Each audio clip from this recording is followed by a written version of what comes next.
Hello everybody again for Dashboard Dissect. You can see us again with our sweaty heads inside this car with these masks, as per usual. Oh yes. Well, thank you for coming back again for Dashboard Dissect. You know me already as Gironi, GA, and of course this is SM Hutton, which I've got the name right for a change. At last, it only took me, how many videos? Two videos? Two videos, yeah. Two videos and a short film. That's all it took. This is not a review, this is more of an upcoming movie talk, we should say. Basically, we have no clue of like what's going to happen with the cinemas, whether they're going to open, reopen. Hopefully COVID hasn't, killed the cinemas. I really hope it hasn't. Ruined it.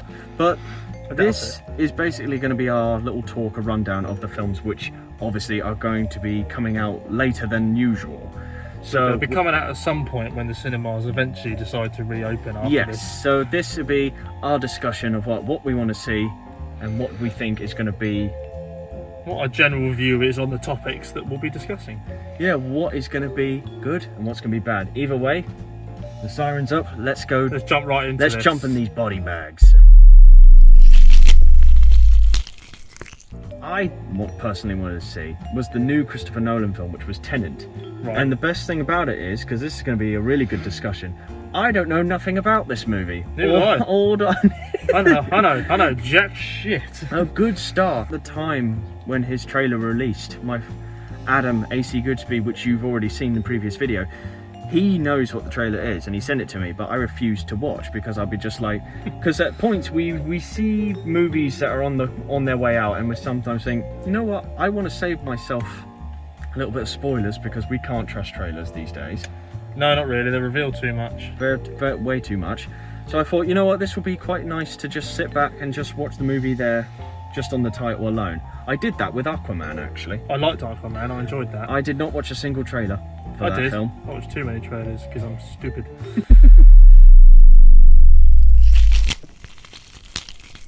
I'd say I'm looking forward to the Godzilla versus Kong.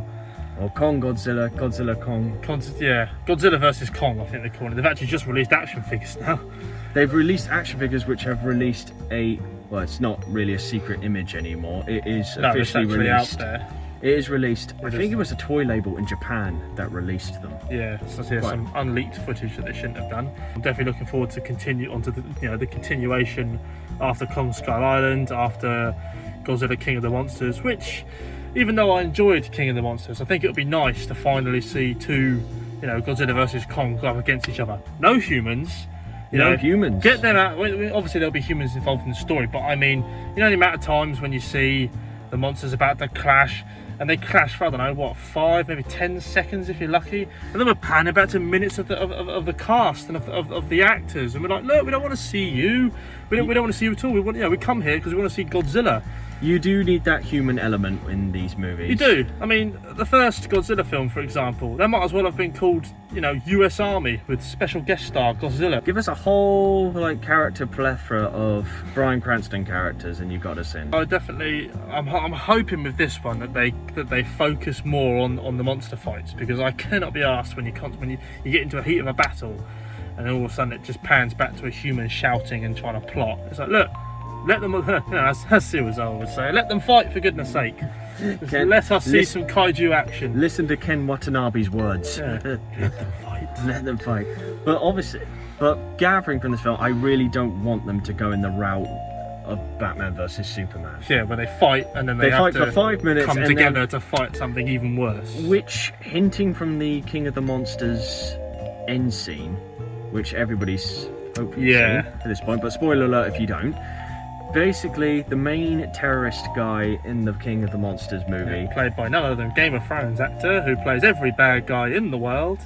With an accent. Please say his name because I don't know it. No, I can't remember his name either.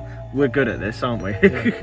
But yeah. That evil guy. But basically, they have one of King Ghidorah's heads, which is hinting to me, you think it was going to be Mecha Godzilla, which I think it's personally too early for him. If they are still going to continue on after Godzilla vs. Kong. It depends, yeah. They could either bring in Mecha Godzilla into it, where it was, as we all know, was a giant version of Godzilla, just machine and man-made and man-operated, or there's a Mecha King Ghidorah as well. Which I was sort of on the grasp of thinking, because it's like, yeah, King Ghidorah is the main antagonist for all the Godzilla films.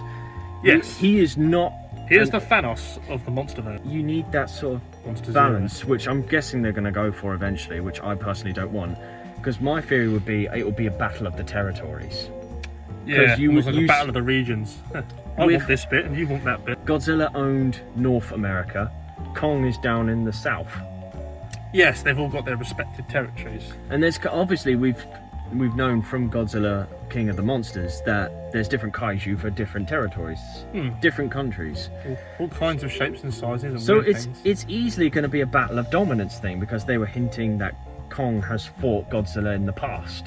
Yeah, when they were was- also when- hinting that he resisted Ghidorah's call when he became the Alpha, and he also is sort of running his own little, he's sort of just rogue on his island, and apparently Godzilla and the rest of the kaiju from the end of King of the Monsters are going to be travelling to Skull Island, so I imagine that's where the first battle will take place. So everyone sort of thinks, well, Godzilla's just going to win straight up. Kong has grown quite a bit since Kong Skull Island, which Yeah. was set in the 70s. Yeah. That's about 40 years I before. was going to say, you think about it, you think how strong a gorilla or an ape is, normal sized. They got so much muscle and power in them, they can rip a human to shreds with ease. Now you imagine one 100 times bigger, how much strong, a full blown punch from that guy.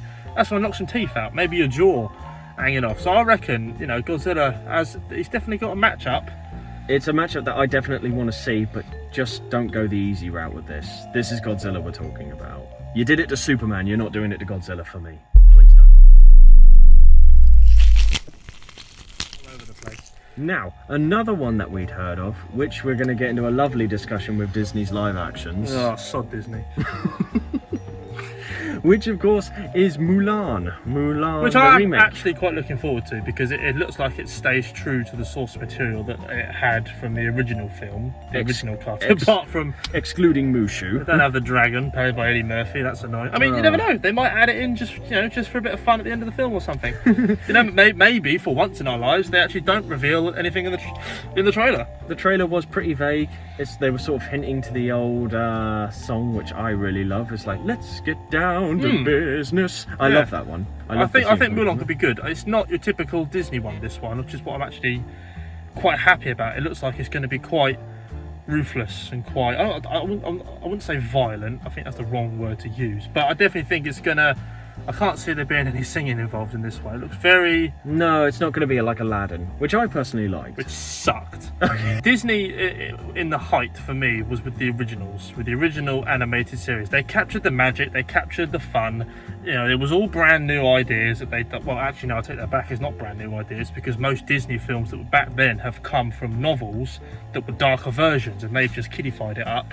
The 90s. Yes. The 90s was... If you actually go back peak. and look into the history of most of the Disney films, are actually quite nightmarish stories. The only Disney films that I think are actually enjoyed so far that have come out is the remake of The Jungle Book.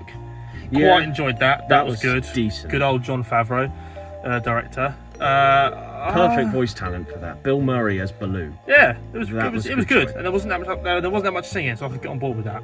Didn't like Beauty and the Beast. Nobody that did, I don't sucked think. for me. I think Emma Watson as Belle was good choice, because Quite relatable. bit of Emma Watson, as you do. But that sucked. Too much singing. Added in songs that weren't even in the original film, and I just couldn't be arsed with it. The Lion King, I don't think that was very good either. That was almost a copy and paste film. That had no soul to it. It didn't. Whatsoever. For me, I just felt like the actors gave up halfway through. Mufasa is not as cool as he once was, in my personal opinion. He's not as lovable. How do you take the charisma out of Donald Glover? It's like, this is the guy Even who... Scar, I actually forgot about Scar halfway through the film. Yeah. And it's just like, the guy that played him in the animated one was brilliant. Scar is one of those villains who is conniving. He's more intelligent than he is brawn, which is what I enjoyed. He's manipulative and clever. That's how he gets to his position. But when you listen to matey that does the voiceover for Scar, it just sounds like he's just drifting through his lines. He's just... The way he talks, there's just no effort. There's no. Same with James Earl Jones. It's like, how do you get him back for his? I could just imagine how he probably reacted when they gave him a call. So we're going to be doing The Lion King again. We've got quite a few of the old lines from the old film. How would you feel about? Oh yeah, all right, fine. And you can just imagine him saying, "Oh, I've said this line before. Oh, I've said this line before as well. Oh, I've said this line before as well." And he's just having to reread stuff that he's already done. It baffles me how they don't. It's like you can't really top up a performance sometimes more than once. Yeah, it doesn't capture the same imagination and essence that it did from the original. Aladdin, once again, a big no for me. I did relatively like Will Smith as the genie. I didn't think that was too bad, but you'll never beat Robin Williams. I know, but Will Smith definitely put his own spin on it, which was quite enjoyable. He did. I mean, Will Smith is enjoyable in most stuff. That's why he's one of the biggest actors going these days. He knew he couldn't topple Robin Williams, but his version is definitely... He did his best. His version once is again, definitely... for me, it lacked a villain problem. Jafar in the original Aladdin, once again, was conniving. He was evil. He was clever. He used his environment to his advantage to gain where he needed to go. And obviously his staff of where he was manipulating people was very clever, and he was imposing. You didn't want to mess with him because he had that dark, sinister type voice. He had all these plans, and then you've just got this wimpy little version, weak ass version of Jafar, just casually reading his. He wasn't very threatening. He wasn't very imposing. It just once again just weak.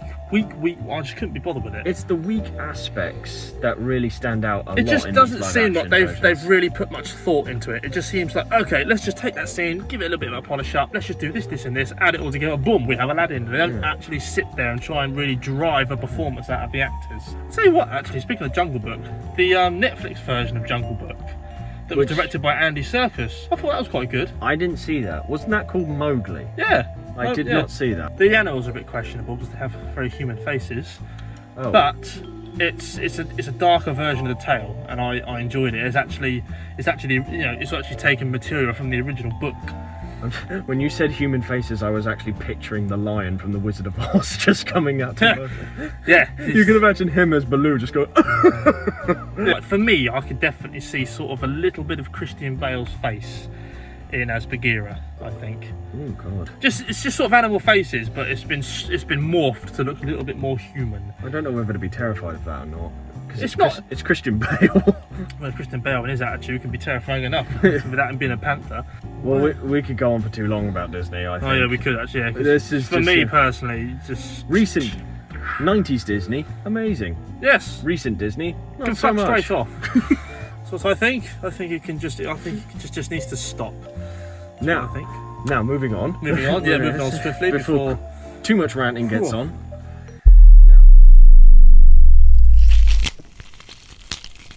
You don't really think much for 007? No, because I think that once again it's trying too hard to fit into a generation of other directors and storytellers that are trying to shove things in our faces, especially this whole strong women empowerment that seems to be flowing at the moment. But we don't know that yet.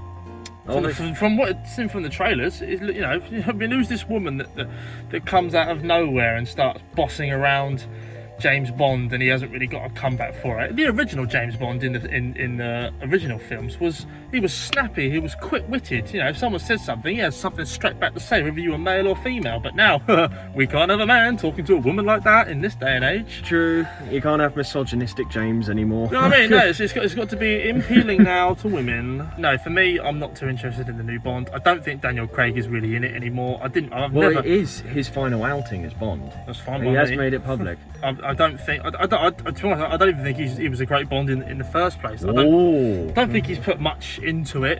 For me, this is my opinion. My opinion personally is that he's just. Can I just slap a controversial on that T-shirt of yours? Yeah, this is me. I just think that he hasn't really put much into it. I don't think he really cares too much about it, if I'm honest. And I think he's just sort of lazily now just thinking he didn't even want to do this Bond. If I'm correct, I think I've heard. Much like him, really. Yeah. What do you think about this? Oh, okay. Yeah. God, See, he puts so attitudey. He puts more effort in than what Craig does. But I like Craig as Bond. I'd prefer him in the role. There have been plenty of Bond films, but I do like the personal storytelling with Blofeld. Christoph Waltz as Hans Blofeld is a perfect choice in my opinion, but of course Spectre really sort of hammered him to the ground a little bit more. And Spectre, I could go on how they mistreated Dave Bautista as a really intimidating henchman, which of course is harkening back to the old. I mean, once again, Dave Bautista is he's a very simple ranged actor, isn't he? I liked him obviously in Guardians of the Galaxy. He's the best bit for Guardians for me. That's as far as his acting range goes for me. You know, and everyone now is trying to be The Rock, especially John Cena. Speaking of John Cena, he's in Fast 9, isn't he? Oh, that face he pulled when he was trying to look miserable to Dom. I was like, oh please, someone pick his bottom lip off the floor. I was just laughing. And that franchise is just being dragged out. Look at that scene where he's driving the car off a cliff, and then the bridge sort of whacks onto the wheel, and he Tarzans his way across the chasm. You know, please, just make it stop. That's another film that's coming out at some point. I felt like you were having a personal flashback then. You were just... I just remember my reaction watching the scene, and I just thought, oh please, if it's not 10 mile, maybe longer runway, fuck off John Cena. You can't see this. Let's just don't want John Cena in it. I think that should be it. Really, just Sam's. Yeah. Elsie, you looking forward to seeing it? Well, Candyman. It's another horror, isn't it? Jordan Peele's retelling of Candyman. I was looking forward to this. This was meant to have come out last month, and I was really looking forward to it because I had just recently watched the original, and it's a brilliant horror film. You have to watch it. 1992 it came out, and it was like in the dying days of the slasher genre, where the 80s was just filled with like Freddy Krueger, Jason Voorhees. They were everywhere. They were icons back then. Oh, I love those horror icons, especially good old Voorhees. But of course in the 90s it's starting to die down a little bit. People are getting sick of them. But then Candyman comes along. It's like it's a unique gem. It didn't revitalize the genre in no way, but it's there, and when people discover it a bit more, it's a beauty. But with Jordan Peele directing it, now this is a two-way dance with me. It's like, I'm either going to love it or I'm either going to hate it. I didn't really fuss about much for Get Out, and I didn't Get Out. But I liked Us. Well, I don't want to get too much in spoiler territory for anybody who hasn't watched Candyman yet. Candyman. Oh, you said it twice. What? I just realised more. Right, Get Out. If that was a B, my God, that would have been scary. And you said his name twice. You have to say his name 5 times, and then he comes and kills you. 5? You think you'd stop after 3, wouldn't you? It's a prolonged version of Bloody Mary. I was just about to say, isn't that the same with Bloody Mary, when you stand in front of a mirror with the lights off and say Bloody Mary? We've said it twice now. Nah, we're good. Are you good? No, he's shitting it, look at him.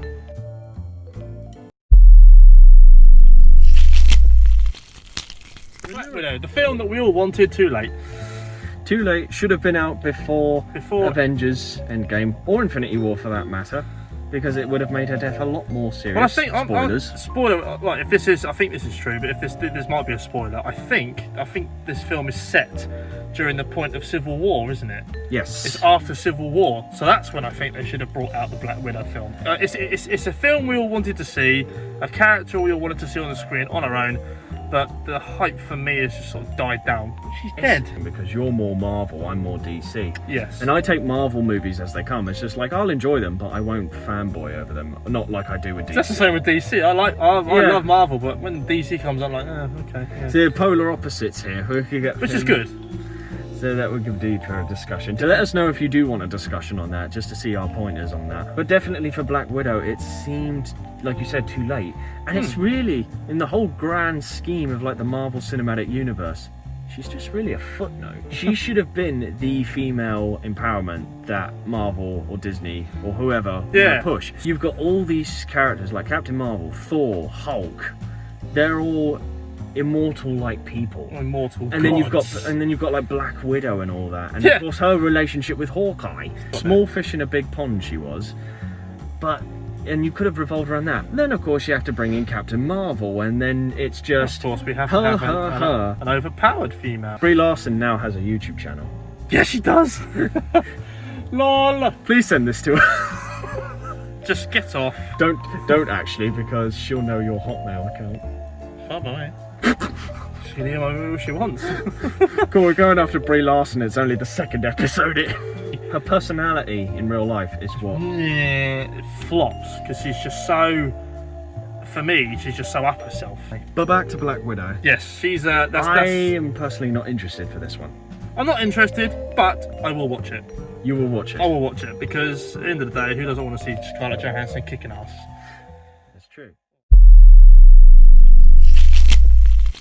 There's also Venom 2, Let There Be Carnage. Good old Woody Harrelson has cleared his Cassidy. Oh. I hope they make that dark.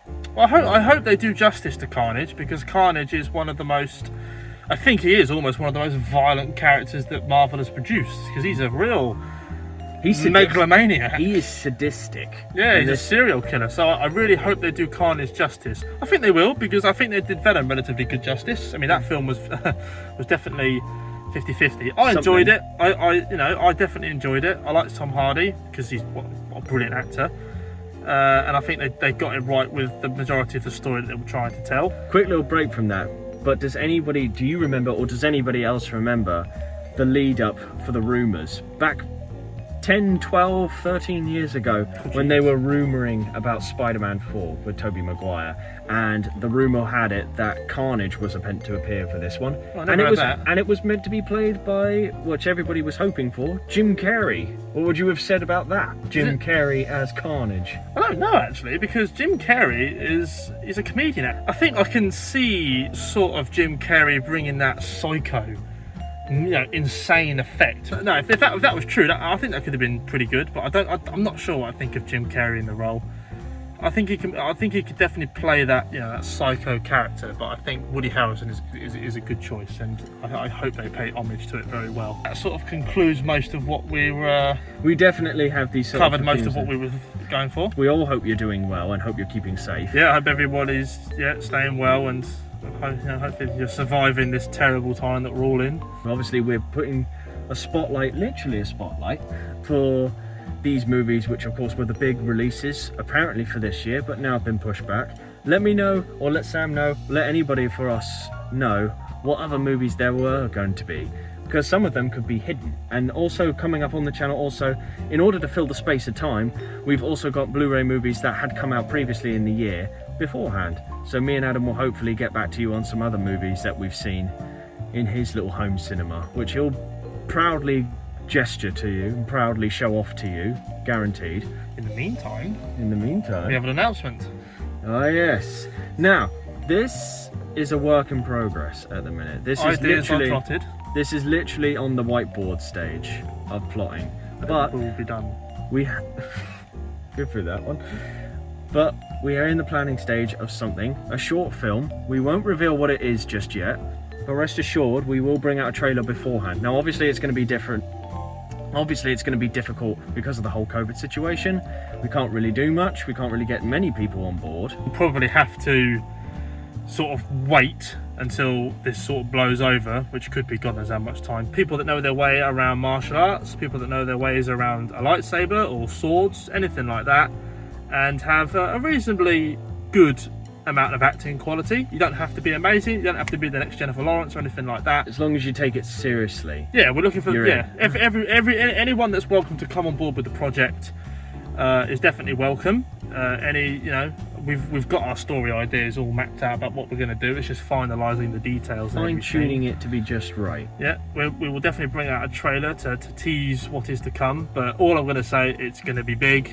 It's going to be fun. It'll involve myself. We can't wait for you to see it because it's going to be amazing. We're going to put a lot of hard work into making it as decent as we possibly can. It will take time, obviously, but in the meantime, you will still get us in Dashboard Dissect. You will also get Adam in Dashboard Dissect, and you will also see an upcoming video series which I'm working on.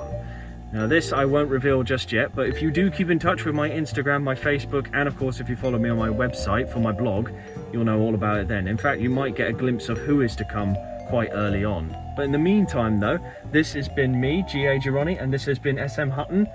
We'll catch you guys in the next Dashboard Dissect. See you soon. Everybody stay safe. Stay safe, keep the light on.